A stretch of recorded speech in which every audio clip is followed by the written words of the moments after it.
Bonjour et bienvenue dans ce premier cours de calcul différentiel et intégral. Avant d'apprendre à calculer la dérivée ou l'intégrale d'une fonction, on va voir quelques propriétés des fonctions qui sont importantes à maîtriser avant de commencer à calculer des dérivées. Donc, on va aller sur le site de jeréussisenligne.com dans le cours de calcul différentiel et intégral et on va aller dans le chapitre des fonctions. De la manière dont le cours est bâti, on présente une feuille aide-mémoire qui va, quand on l'ouvre, ce qu'on obtient, c'est on peut obtenir deux choses. Soit un résumé de la théorie des éléments les plus importants à se rappeler, ou bien ça peut être une liste d'étapes à suivre pour résoudre un problème. Donc, en utilisant ces guides aide-mémoire-là, ça va nous permettre de se rappeler les éléments les plus importants et de résoudre les problèmes efficacement. Donc, c'est des feuilles aide-mémoire qu'on peut se garder à propriété, on peut les enregistrer. Et si on a le droit à des feuilles aide-mémoire à l'examen, ce qu'on peut faire, c'est retranscrire cette information-là, puisque c'est l'information c'est de l'information ciblée qui va nous aider à résoudre les problèmes efficacement. Donc, pour cette première section-là, on va voir les propriétés d'une fonction et il y a trois éléments qui sont importants à se rappeler.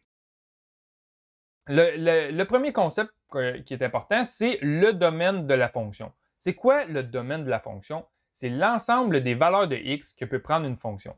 Donc, si je vais dans un problème pratique, supposons que j'ai la fonction qui est tracée en bleu. Si je veux savoir le domaine, ça va être l'ensemble de chacune des valeurs de x que la fonction peut prendre.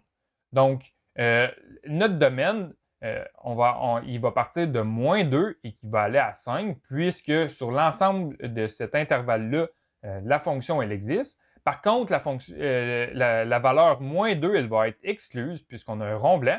On se rappelle au niveau des fonctions, quand on a un rond blanc, ça veut dire que la valeur, elle est excluse, alors que si on a un rond plein, ça veut dire que la valeur, elle est incluse. Donc, notre domaine, dans cet exemple-là, il va être de moins 2 exclu jusqu'à 5 inclus.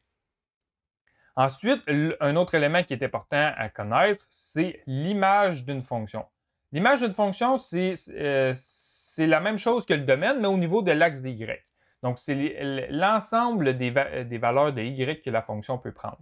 Donc, on va regarder sur l'ensemble de notre fonction quelles sont les valeurs de y qui sont incluses dans notre fonction. Donc, dans ce cas-ci, l'image va être de 1,75 jusqu'à la valeur maximum des y qu'on peut avoir, qui est de 8. Et la valeur de 1,75, elle est excluse à cause du rond blanc ici. Et la valeur de y est égale à 8, elle va être incluse. Donc, l'image de notre fonction va être de 1,75 exclu jusqu'à 8 inclus. Et finalement, un autre élément qui est important à savoir, c'est la continuité d'une fonction. On dit qu'une fonction est continue si on est capable de la tracer sans avoir à lever notre crayon. Et la continuité, on va l'exprimer sous la forme d'un intervalle. Donc, bref, ça va ressembler beaucoup au domaine de la fonction, mais si on doit lever le crayon lorsqu'on doit tracer la fonction, on va dire qu'il y a des points de discontinuité. Dans ce cas-ci, la fonction, elle est continue sur tout son domaine, mais supposons qu'à cet endroit-là ici, on avait un bond dans notre fonction. Supposons que la fonction, on avait un rond vide ici et un rond plein et que la fonction faisait ça comme ça ici.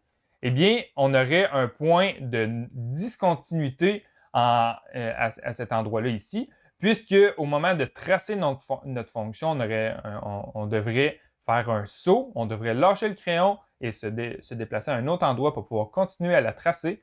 Donc, la fonction n'aurait pas été continue à cet endroit-là ici. Donc, on va faire à l'instant quelques petits exercices pour nous aider à maîtriser le concept de domaine d'image et de continuité d'une fonction.